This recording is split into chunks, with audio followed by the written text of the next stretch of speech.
Magandang umaga, magandang hapon at magandang gabi po sa atin lahat mga kalingap. Yan. Muli po, Irvin Official. At nandito na po yung ano natin. Oh. Sa wakas may ano na po tayo. Service. Yan po. May kukwento po pala ako sa inyo mga kalingap. Kagabi po, mga bandang 6:30. Yan, pinaayos po natin to. Pinalagyan din po natin ng tapalodo at side mirror. Yan. Inabot po tayo ng gabi kakapa-ayos ng motor. Sa hindi po inaasahan yung pagka-uwi po natin, napadaan po tayo dun sa lubak na ano. Di ko po alam na ano, malalim pala yun. Yung may nakita po akong tubig. Kala ko mababaw, kala ko pantay yun sa ano, sa lapag, pantay sa bato. Yung po pala, malalim po pala yun. Hindi ko po napansin. Kaya po ay mga kalingap ay ano po, nasemplang po tayo kagabi. Yan o. Kaya ko lang naman din po gusto talagang magkamotor para may service po tayo at para makapag-scout at para mas dumami pa po yung ating matulungan.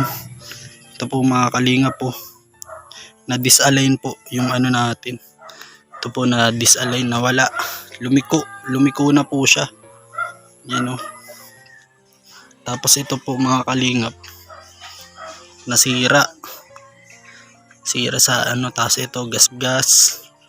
Ito ganda ng ano natin unang semplang. Tapos ito po, ito pa kagabi. Tapos ito side mirror po, bagong bago, na ano agad, nasira, na ano nga po, nabasag. Ito po yung ating ginagamit na service. Yan, papakita ko po pala sa inyo mga kalingap yung inabot ko po, yung sugat ko, yung mga inano ko po, yung nasemplang ako. Papakita ko po sa inyo mga kalingap. Ito po yung ano natin. Buti ito lang po yung inabot natin, no. Ito po yung mga galos. Kagabi po ng alas 7. Pati ito pa po.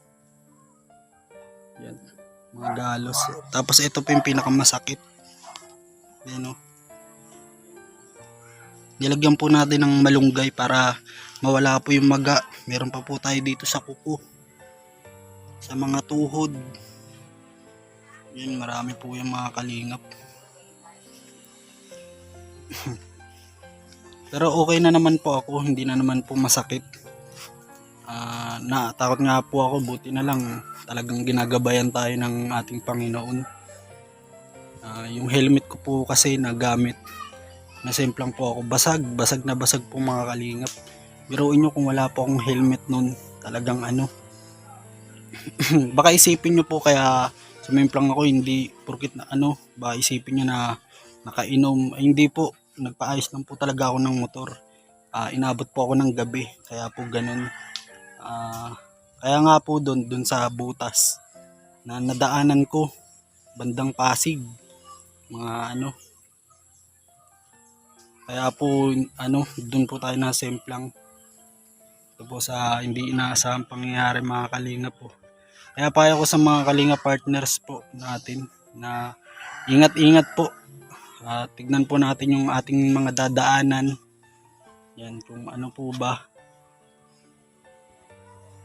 So, kaya hindi po ako ngayon nakakapag-vlog, nakakasama kay Kuya Sam. Gawa nga po kasi nito, kakagaling lang po ng pigsa natin, ano lang po, kakaalis lang ng lagnat natin. Ito na naman po pumalit, nagkabangas-bangas naman po tayo. Yan, tapos medyo nilalagnat pa po tayo mga kalingap. Ito po yung motor na ano po natin, panglingap. Ito po yung ating motor na nabili, unang bili, na sinimplang tayo. Yan, hindi pa ako na masyadong makangiti. Yan. Yan, payo ko po sa mga nagmomotor dyan, ingat po tayo lagi at ano, dahan-dahan lang tayo magpatakbo. Ako naman po, dahan-dahan lang naman po ako magpatakbo. Hindi naman po talaga mabilis. Kasi po nag-iingat po talaga ako. Hindi Hindi po ako yung tipong pag nagmumotor mabilis. Hindi po. Mabagal lang po talaga. Talagang na ano lang po tayo dun sa butas, kaya po tayo na na aksidente. Yan. So yung mga kalingap, alam nyo na po ang dahilan. Yan, maraming salamat pati kay Kuya Sam Ashley. Talagang tinulungan po talaga ako ni Kuya Sam Ashley. Pinuntahan niya po ako agad sa pinangyarihan. Yan, maraming salamat sa mga walang sawang suporta sa aming dalaw ni Kuya Sam. Sa mga Kalinga partners, maraming salamat sa mga OFW, sa mga hindi nag-i-skip ng ads, maraming salamat sa mga senior, sa mga bago po nag-subscribe sa akin, maraming salamat po talaga sa lahat ng Team Puyaters. Yan. Bali hanggang dito na lang po ang ating video. Inaalam ko lang po sa inyo kung anong sitwasyon po natin ngayon. Yan. Maraming salamat po. God bless po sa atin lahat. Bye-bye!